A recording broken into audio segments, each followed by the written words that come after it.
ఈ కార్యక్రమాన్ని వీక్షిస్తున్న మీ అందరికీ నా ప్రేమపూర్వకమైన శుభాకాంక్షలు తెలియపరుస్తూ తండ్రి మనందరినీ కూడా మరొక కార్యక్రమాన్ని వీక్షించే కృప తండ్రి మనకిచ్చారు.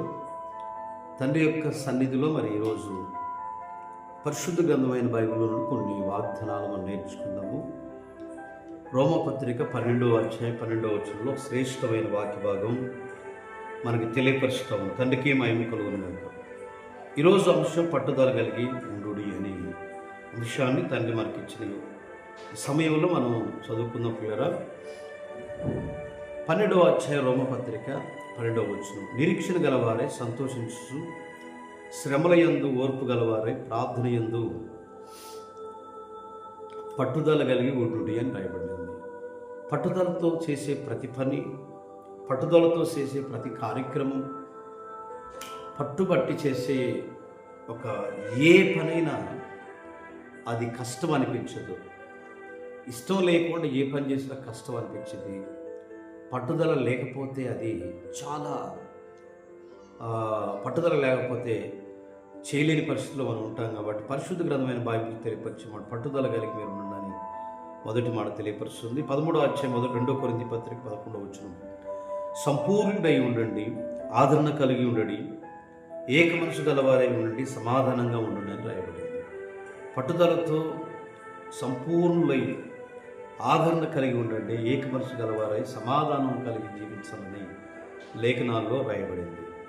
కనుక రెండో మాట, మూడో మాట ఫిలిప్పీయులకు రాసిన పత్రిక 2వ అధ్యాయం 5వ వాక్యంలో, మీరు యాషోమసి కలిగిన మనసు కలిగి ఉండుడి అని రాయబడింది. ఉండండి, కలిగి చేయండి అని అన్ని రకాలుగా మనకి ఈ వాక్యాలు తెలియపరుస్తూ ఉన్నాయి.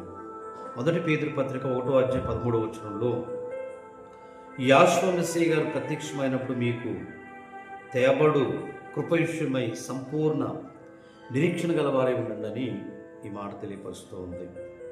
ఆయన ప్రత్యక్షత రాబోయే దినాలలో మనమందరం ప్రత్యక్షతకు ఎదురు చూస్తున్నాం. కాబట్టి నిరీక్షణ గలవారై కృప విషయంలో సంపూర్ణత కలిగి ఉండాలని రాయబడింది. రోమపత్రిక 12వ అధ్యాయం 17వ వచనం, కీడుకు ప్రతి కీడు చేయవద్దు, మనుషులందరి దృష్టికి యోగ్యమైన వాటిని గురించి ఆలోచనలు కలిగి జీవించడం. ఎవడన్నా కీడు చేస్తే కీడు కలిగి జీవించవద్దు, రెట్టింపు కీడు చేయాలని చాలామంది ఆశిస్తూ ఉంటారు. నో, అలా మీరు ఉండొద్దని రాయబడింది. కనుక యాకోబు పత్రిక 5వ అధ్యాయం 8వ వచనంలో, మెస్సయ్య రాక సమీపించున్నది కనుక మీరు ఓపిక కలిగి ఉండండి రాయబడింది. సర్వోన్నతుడు యాషోమసి వారు రాకడ సమీపంగా ఉంది. కాబట్టి మనమందరం ఓపిక కలిగి సంపూర్ణంగా యోగ్యులుగా,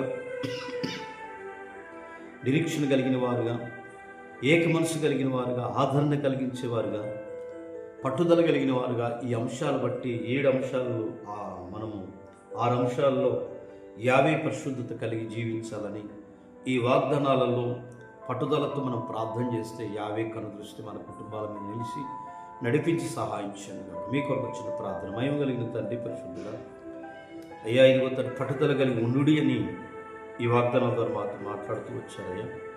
దీవించండి, ఆశీర్వదించండి.